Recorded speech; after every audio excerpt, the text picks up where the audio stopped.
Sistem penerimaan murid baru atau SPMB tahun 2025 di Kota Semarang bakal dimulai pada tanggal 13 Februari 2025, di mana SPMB akan diawali untuk jalur khusus inklusi atau siswa berkebutuhan khusus. Menurut paparan dari Dinas Pendidikan yang dilakukan secara online, Selasa siang, SPMB jalur inklusi ini untuk di Kota Semarang, semua sekolah wajib menyelenggarakan.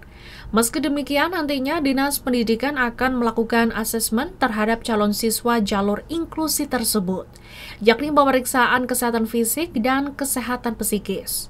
Mereka yang akan diterima nantinya yang lolos asesmen tersebut. Meski demikian, di setiap sekolah juga akan dibatasi kuotanya. Sesuai jadwal, SPMB jalur inklusi ini akan mulai dibuka dari tanggal 13 Februari hingga tanggal 26 Maret 2025. Bapak Ibu, perlu kami sampaikan juga bahwa saat ini pemerintah Kota Semarang sudah memiliki beberapa regulasi yang mensupport pelaksanaan SPMB untuk jalur afirmasi, ya termasuk penyandang disabilitas. Ada Peraturan Wali Kota nomor 76 tahun 2020 tentang penyelenggaraan pendidikan inklusi, ya di mana semua satuan pendidikan ini akan diberdayakan ya untuk menjadi sekolah inklusi. Tidak boleh menolak anak-anak penyandang disabilitas. Semuanya nanti akan kita optimalkan agar satuan-satuan pendidikan bisa menangani penyelenggaraan pendidikan inklusi. Kemudian kita juga melaksanakan Permendikbud 48 tahun 2023 tentang pemberian akomodasi yang layak untuk para peserta didik khususnya penyandang disabilitas.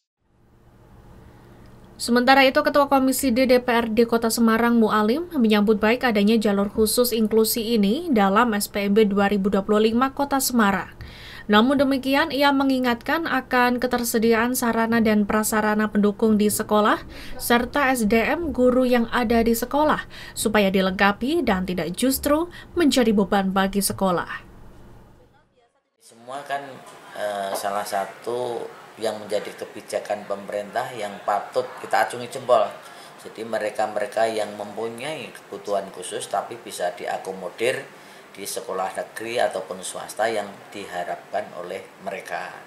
Akan tetapi saya hanya memberikan masukan, dorongan atau himbauan agar dalam penerimaan nanti benar-benar selektif, karena namanya sekolah inklusi, orang yang dengan calon siswa yang kebutuhan khusus ini kan harus ada perlakuan khusus ya. Semuanya itu harus mulai dipersiapkan. Satu sisi sarana dan prasarananya, kalau orang itu mungkin pakai kursi roda, apakah nanti sarananya itu sudah disiapkan, pintunya, tempat duduknya seperti apa? Ini kan harus benar-benar selektif. Yang kedua, paling tidak peran dari guru sendiri itu ya benar-benar memahami dengan kondisi yang ada. Jangan sampai nanti menjadi beban, dan jangan sampai walaupun itu program pemerintah tetapi harus ada melalui seleksi-seleksi khusus yang sifatnya menyesuaikan dengan kebutuhan sekolah, sarana dan prasarana yang ada. Kalau yang sudah ada diperbaiki, kalau yang belum harus menyesuaikan untuk dipenuhi. Dan dalam koridor ini kan mungkin juga harus dibatasi jumlah siswanya. Proses asesmen sendiri akan melibatkan sejumlah pihak seperti psikolog, dokter, dan ahli, di mana asesmen akan dilakukan hingga tanggal 29 April, dan pada tanggal 7 Mei akan diumumkan hasilnya. Sementara untuk SPMB jalur umum hingga saat ini masih menunggu juklak juknis dari Kemendikbud.